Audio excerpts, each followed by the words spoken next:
Hello, myself Bitisha. A very good morning to all of you from my side. যদিও এখন আর সকাল নেই যখন আমি ভিডিওটা পোস্ট করছি। সকালবেলা বাইরের অবস্থা দেখে তো আমার মাথায় হাত। এই অবস্থায় অফিস যাব কি করে? তাই আজকেও অফিস যাওয়া ইম্পসিবল। সারা রাত ধরে যে পরিমাণ বৃষ্টি হয়েছে রাস্তায় তাতে যা জল জমেছে কোনো গাড়ি ঘোড়া কিচ্ছু চলছে না। এবার তোমরাই বলো অফিসে যাব কিভাবে? অফিস তো আর রোজ রোজ এই কথা শুনবে না, কিন্তু আমাদেরও হাতে তো কিছু সবসময় করার থাকে না। এগুলো প্রাকৃতিক দুর্যোগ, কী বা করা যেতে পারে? তাই বাড়িতেই আজকে সারাটা দিন কাটালাম।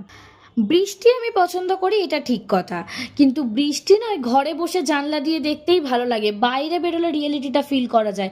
অফিস বন্ধ, তার সাথে জিমে যাওয়া বন্ধ, এই বৃষ্টির জন্য জলের জন্য সব কিছু বন্ধ হয়ে যাচ্ছে। যাই হোক, প্রায় রাত হয়ে গেছে, এবার তাড়াতাড়ি ডিনারটা কমপ্লিট করে নিই, তারপরে নিজের স্কিন কেয়ার করে নিই। এবার আমি ঘুমোতে যাব, দেখা যাক আবার সারা রাতে কী হয়।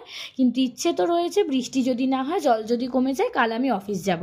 তো জানাও তোমরা ভিডিওটা কেমন লাগে।